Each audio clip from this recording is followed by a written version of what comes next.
Paxman with a very special Start the Week. Hello. I'm sitting in a small office in Wembley. Opposite me is a short man dressed in maroon and gold robes. He's wearing glasses and has a wristwatch on his left arm. He's His Holiness the 14th Dalai Lama, the living embodiment of Chenrisi, the Lord of Compassion.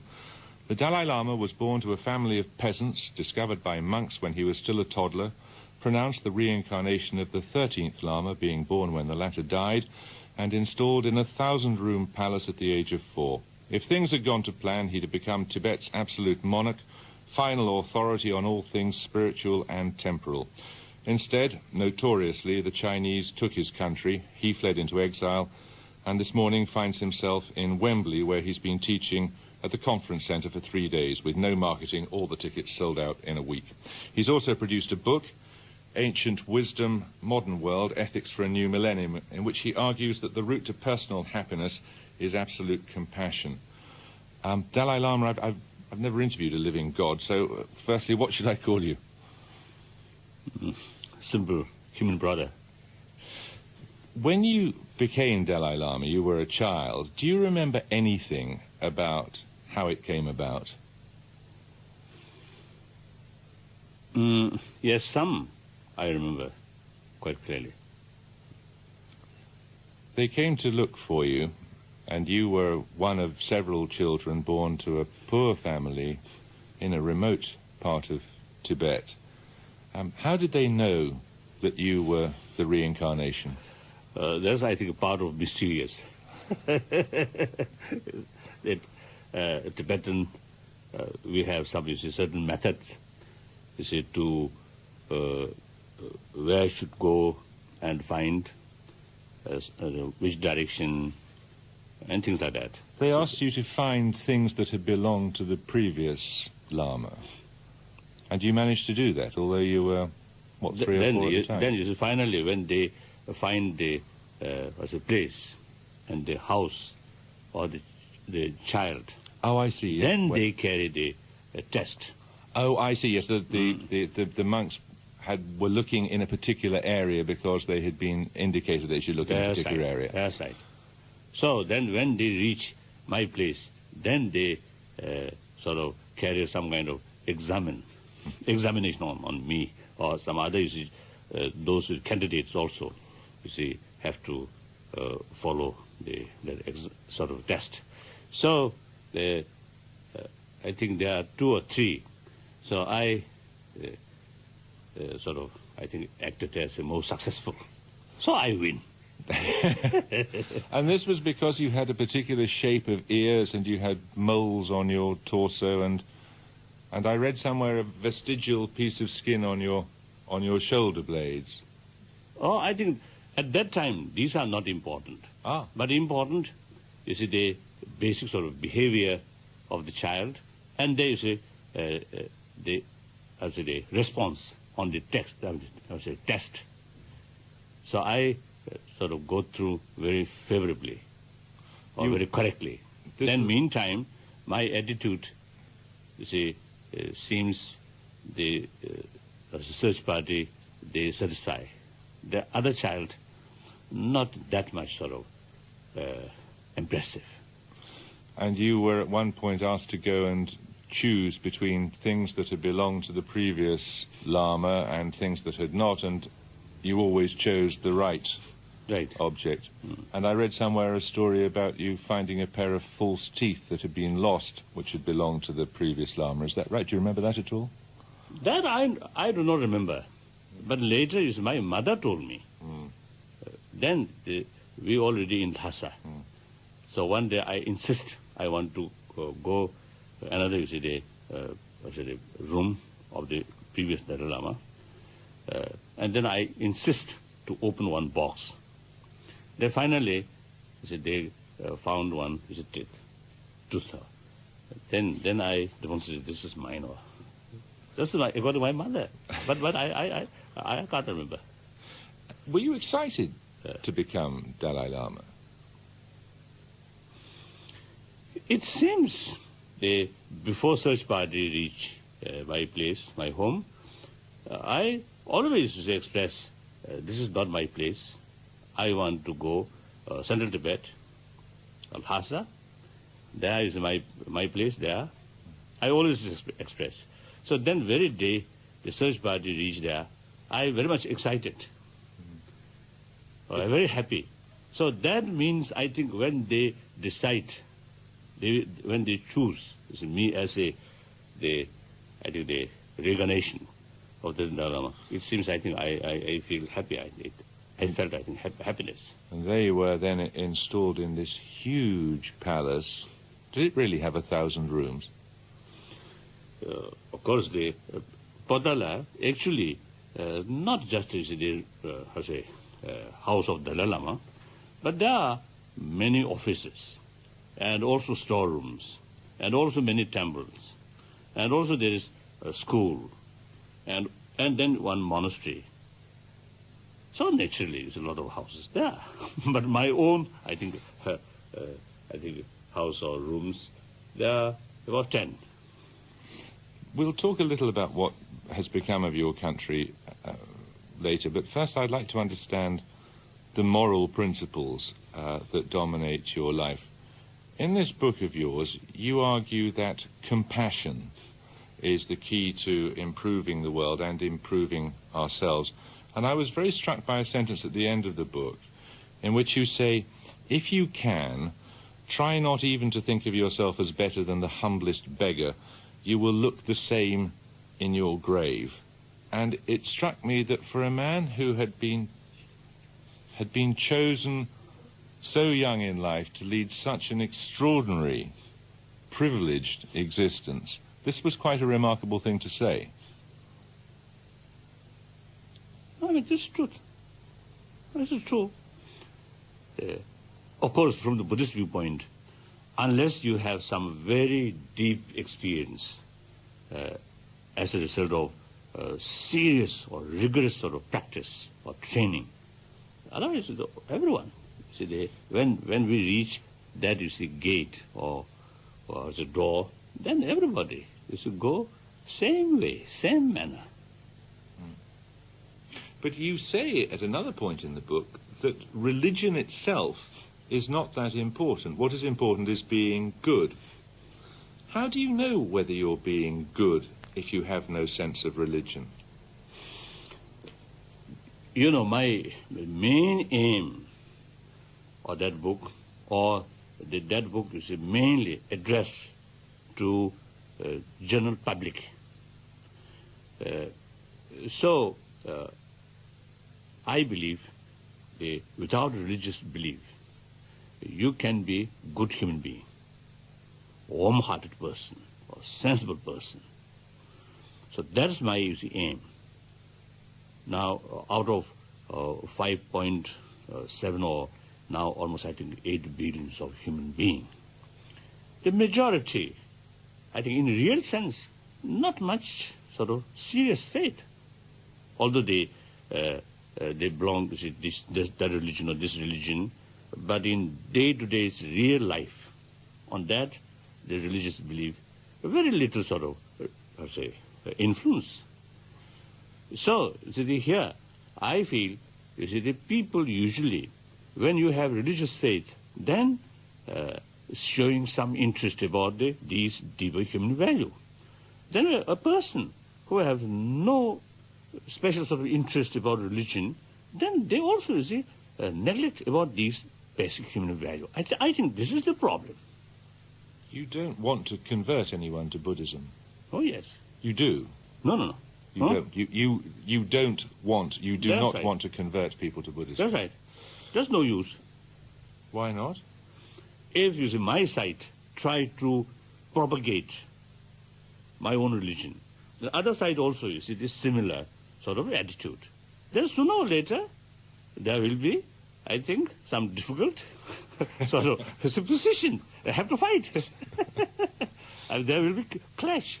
Now, And also, it is not right to impose one's own faith to other. It is entirely up to individual freedom.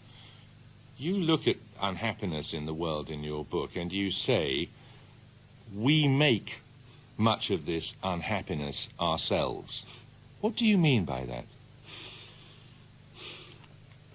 Firstly, many problems which today we are facing, essentially man-made, our own creation. Then secondly, I think the basic human, so certain problems or suffering which we can't avoid. But even these cases, some cases, we ourselves usually a little bit exaggerated. For example, so one physical illness, for example, headache. Of course, it is bad. But furthermore, if too much anxiety, too much worry about that, then mentally it increases. Mental worry will increase. So that actually, you see, I think very much, related with the sort of mental projection. So therefore, if we have right kind of attitude, mental attitude, I think with awareness of the holistic view or wider perspective, then you see, certainly we can reduce these kind of problem. And then as far as man-made problem is concerned, if we have, you see, right kind of attitude and take every sort of preventive measures, individual problem, family problem, or national or international problem, certainly we can reduce, or some cases we can eliminate these kind of problems. You obviously don't believe that either money or sexual freedom can bring happiness, and you describe sexual urges as an itch we have to scratch. It would be better not to have the itch, you say. You've never been troubled by sexual urges yourself? No, of course. Sometimes, you see, this is some sort of, desire. And I think mainly, since I become monk from childhood, so more curiosity. Oh, what kind of feeling, what kind of experience? But then, of course, you see, through training of mind, you see, Buddhist sort of, I think, whole concept is they try to eliminate the all afflicted emotion. Then attachment, such as, you see, sexual attachment. This, you see, sort of, I think, very strong sort of desire attachment involved. So therefore, the many religious traditions, the practice of celibacy, and the prohibition of adultery, sexual misconduct. So especially in the case of Buddhism, you see, even they let out the semen, is very harmful for practice. So therefore, any way of letting out semen is very harmful. We have to try. I see. We have to try to. There are, you see, various methods. Even, you see, dream time. You see, in order to stop that, you see, there are some methods. So these are the, you see, meant for reduce attachment or desire, like that. Now, obviously, there are many religions which would agree with you about the money aspect of this, but you have a particular emphasis on your book in the need to control anger. And I find this quite a difficult idea. I mean, have you never felt anger? Oh, quite often. Particularly when I was young. I was very short-tempered. And yet, but of course... You say it is only destructive, anger. Oh, theoretically speaking, or I think the more deeper way, some anger, such as, you see, the anger come out of sense of caring. Such, you see, anger, sometimes, you see, positive, but basically better none. But shouldn't we be angry when we see what, for example, Mr. Milosevic has done to those poorer Albanians in Kosovo? Isn't that a just cause to be angry? Now here I think the disagreement or anger is something different. You totally oppose that. Disagree. Disprove. And then, you see, have to take appropriate measure or method to counter, but without anger. That's possible. So is the mechanism here to suppress anger or somehow to get yourself to a state where you never feel anger? Please repeat. Is it that you must somehow try to arrive at a place where you never get angry? Or if you get angry, do you find some way of controlling it?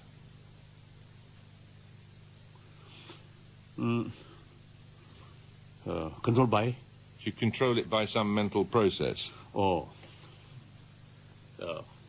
Now, the initial stage, the best method is avoid those things which causing anger. That's best way. Then eventually you have some, I think, the experience out of the practice of compassion, love, forgiveness, tolerance, these things. You have sort of quite sort of, sufficient sort of force of the counter for anger. Then, you see, even the circumstances as such, you see, there is causing, you see, anger, but because of the other factor, you can sort of, you can control, or you can you can remain without anger. But you talk in your book about something which you call patient forbearance. That's just a way to get walked all over, isn't it? A way for other people to walk all over you, just to be patient and forbearing. Just I mentioned the patient or tolerance should not consider as a sign of a weakness. You disapprove, not only disapprove, but also say you have every right to take countermeasure. But the motivation, say, out of the sense of concern about the other person or other people, they indulging unjust or harmful activities. So, long run, they themselves, you see, have to face the consequences. So, out of sense of concern about their own future, then take countermeasure. So that's the proper way. But if you look at what happened to your own country, the Chinese invaded your country. The Tibetan Buddhists are a famously peaceful people. The Chinese behaved appallingly. They made children shoot their parents. They made celibate nuns and monks have sex in public. They destroyed almost all the monasteries. Don't you feel any anger at that? Now here, my own, you see, personal experience. Yes, sometimes there's a little agitation. I think sometimes anger also. But then other hand, I think some kind of the anger remain continuously, and also some kind of hated feeling. That almost none.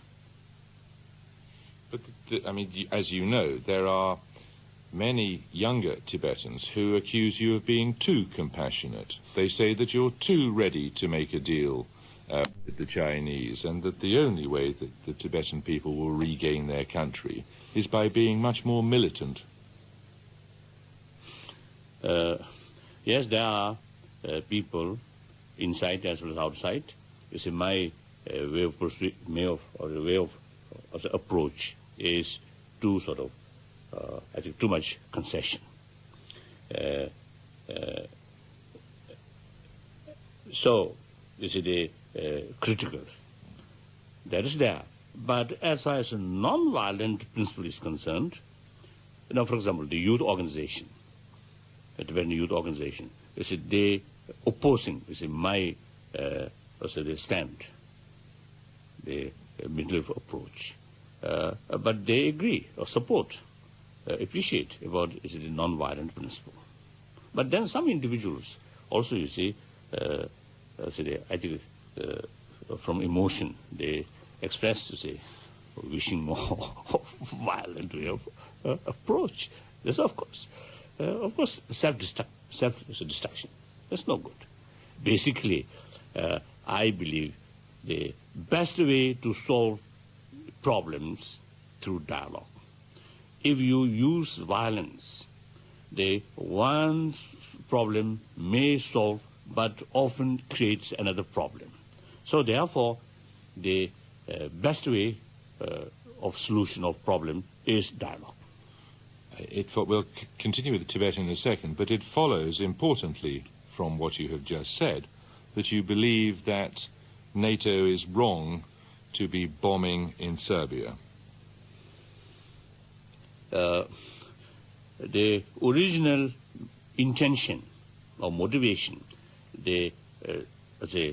out of the sense of caring about the suffering of the Kosovo people and trying to stop what we call ethnic cleansing, activities. Motivation is good, I think. But then method, as just I mentioned, the violence. I think one of the aspects of violence is very unpredictable. So at the origin, your intention is use limited violence. But then once you commit it, it creates some unexpected sort of situation. Now I think exactly happening here. Now your own proposal in the case of Tibet is some sort of autonomy. That's right. For Tibet, in which your country would remain under Chinese rule, right, but you would have internal freedoms, right, as regards domestic law. Isn't that a bit of a sellout? Isn't that too much of a compromise? Yes, some Tibetans used to say, my approach is too much sort of concession. So, like my own eldest brother, sometimes he told me, perhaps I think hopefully it's half joke, 14 Dalai Lama sold out Tibetan right. Your elder brother says that. Yes. But my belief is, after all, the most important thing is the concerned people should have maximum benefit. Now here, the national boundary, not much important in modern time. Now today's world, I don't think it's much important. Now here you see Tibet, no single Tibetan wishing or thinking restore old system or old way of life. So therefore, we want, Tibet join in modern world. So, we need a lot of material development. In Tibet is a landlocked country, materially very backward. Now even today, I think the Tibet area is the poorest in the People's Republic of China. So, therefore, I believe if we join with another big nation, we might get greater benefit for development of the material progress. Is there any... provided, Chinese government give us meaningful self-rule, which best guarantee for preservation of Tibetan culture, Tibetan spirituality. And is there any sign that the Chinese are prepared to give you that? In early 80, there was good sign. Then since then, sort of, I think the ups and downs sort of attitude. Nowadays, I think they quite sort of, I think, setback. Chinese government overall policy now carrying more sort of hardliner attitude. So they're stepping up the accusation to me, and also towards Tibetan Buddhism, also now increasing. But I feel things are changing. In order to, if you think properly or sensibly, my approach is mutual benefit, because I feel the Chinese government top priority sort of concern is stability and unity. My approach is actually helpful to achieve genuine stability and unity. Do you ever feel that you yourself may be an obstacle to a settlement? No, sometimes it looks like that. But then, other hand, I think as far as the Tibetan people is concerned, see, I think entire population, irrespective of whether communist or religious believer or just neutral, they all is hoping on me and trust me. So I feel I can serve to some extent. But here, you see, till the situation improve, I want to carry this responsibility. Then the day of our return with certain degree of freedom comes, then I decided I will hand over all my legitimate authority to the local Tibetan government. Then that local government should be eventually elected government. Then I'm no longer as the head of the Tibetan government. Then I truly become a simple Buddhist monk. That's my ambition. And do you believe that when you die, there will be another Dalai Lama? If I die tonight, I think most probably Tibetan want another Dalai Lama. But if you see my life another, say, you see, 3 decades or 3 or 4 decades, then situation also is such. The Tibetan Dalai Lama institution is no longer relevant. Then automatically the institution itself will cease. So which I made clear as early as 1969, the institution of Dalai Lama, whether it should continue or not, up to Tibetan people. And what do you believe will happen to you when you die? That's my private business. That's why, I'm telling people, now getting older, I also have more time to make preparation for my next life. But there will be a next life. As a Buddhist, there's no sort of question or no doubt. I read somewhere that the expression that you wanted to retreat like a wounded animal away from everyday life. Is that really how you feel? Oh, yes. That's our tradition. You see, those serious practitioners, usually they express, remain like wounded animal in remote area without any disturbance. That's the, sort of saying. So whenever I read such sort of expression, I always feel, I wish I should have that kind of opportunity. Well, I hope you're here for a very long time to come. Dalai Lama, thank you very much indeed. Next week, I'll be joined on Start the Week by Brenda Maddox, James Tooley and Joanna Burke. Until then, goodbye. Start the Week was presented by Jeremy Paxman and produced by Karen Holden.